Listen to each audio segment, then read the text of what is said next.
What's happening and what are the causes? How did 2025 begin with one of the deadliest disasters in California's history? On January 7th, a catastrophic chain of wildfires broke out across the Los Angeles metro area, destroying over 10,300 structures and displacing nearly 180,000 residents. Tragically, 10 lives were lost. But that's not even the wildest part. The Santa Ana winds kicked in, making it nearly impossible to contain the fire, which had been burning for days.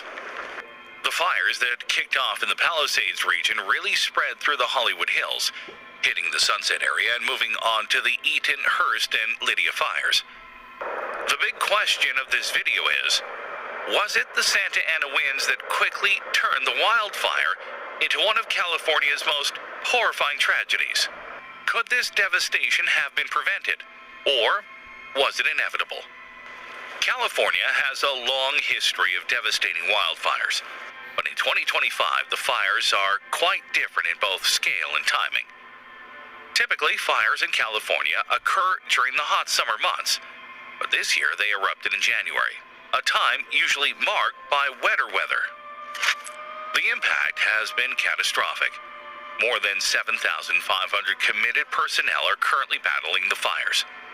They've rolled out 1,162 fire engines to provide ground support and keep the flames in check. On top of that, 31 helicopters are doing aerial water drops, with 6 big water tankers focusing on the hard-to-reach hotspots. Still, the flames have been proving difficult to contain. Even Los Angeles County Sheriff Robert Luna said the destruction looked like an atomic bomb had been dropped in the area. And one resident, Sue Pasco, had just these few words to say. This fire is not going to take my memories away. I'm keeping my memories. Let's find out what really happened. By January 7th, 2025, northern Los Angeles was in chaos, with massive wildfires tearing through the area. 3 huge blazes had already erupted, but one stood out for its sheer ferocity, the Palisades fire. It started early Tuesday morning at 10:30 a.m. in Altadena, a town in the hills above Pasadena. By midnight, it had grown wildly, burning through 3,000 acres. Homes and buildings were destroyed, and the damage was so bad that firefighters couldn't keep up with how much was lost. No one knows exactly what started the fire, but everything was set for a disaster. The Santa Ana winds, strong and dry, blew in from the northeast, speeding up as they hit the hills and mountains around Los Angeles. These winds are infamous for making fire spread fast. They dried the air and the land even more, turning everything into kindling. Weather maps showed the areas hit hardest by these winds, with streaks of pink and purple marking the danger zones. With gusts reaching 60 miles per hour, even firefighting planes couldn't fly safely. Fire officials said the mix of dry winds, low humidity, and parched ground made it one of the toughest fires they'd ever faced. The setup for disaster started months earlier.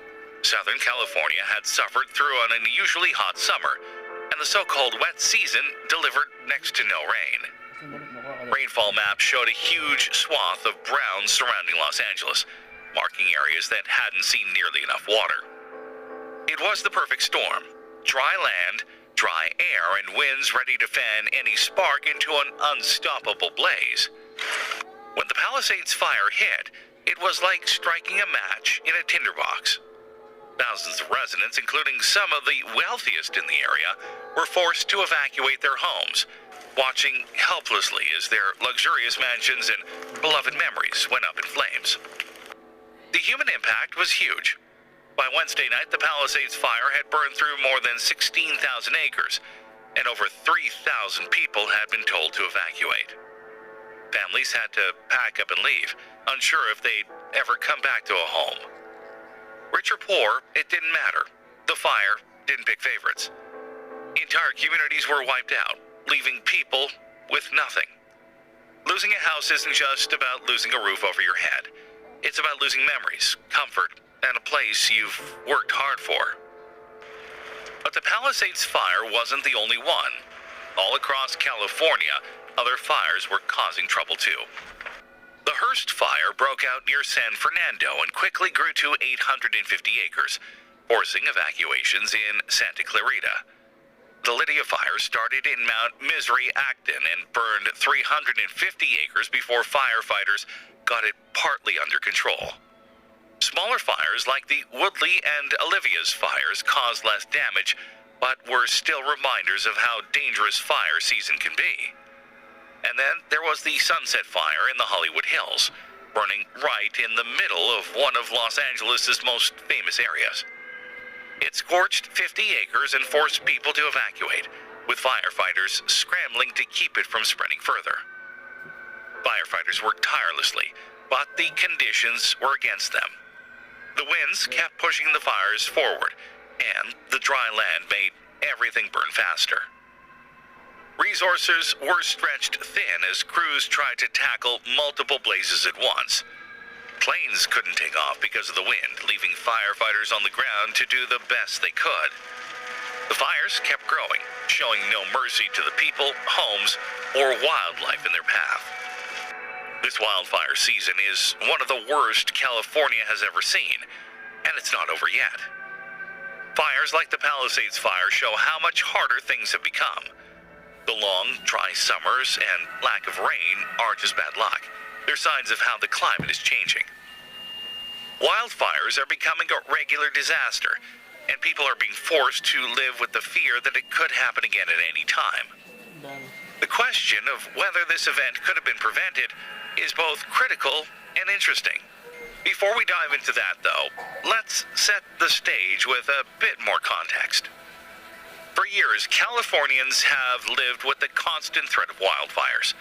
The state's dry, hot summers and strong seasonal winds, combined with dense forests and overgrown brush, have created the perfect recipe for fire disasters. As California's population grew, people became more aware of this risk and tried to manage it.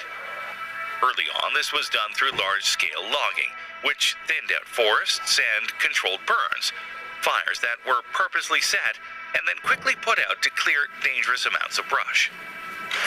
These measures helped reduce fire risk for a time, but things began to change toward the end of the 20th century, as environmental movements gained more influence. New laws cracked down on logging, portraying tree cutting as harmful to nature, even when it came to removing dead trees that could fuel fires. Controlled burns were also discouraged, as many argued it was better to let nature run its course. Around the same time, housing costs in big cities skyrocketed, and developers began building more homes on the outskirts of urban areas, right up against wilderness zones. This meant more people were living closer to fire-prone areas, putting lives and property at even greater risk. Wildfires can start in many ways. Lightning strikes, careless campers, wildfires were sparked by electrical problems, and it's easy to see why.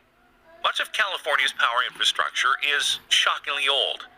Many power towers were built before 1950, and the equipment most likely to fail and cause sparks are those old lines. One tragic example is the 2018 Camp Fire, the deadliest wildfire in California's history. It wiped out the town of Paradise and claimed the lives of 85 people. Investigations revealed that the fire was caused by Pacific Gas and Electric, PG&E, the state's largest energy company's equipment dating back to 1921, nearly 100 years old. PG&E knew its aging infrastructure was a serious hazard, but had shifted its resources towards renewable energy projects instead of urgently fixing the problem. The consequences were devastating. Here's something also interesting.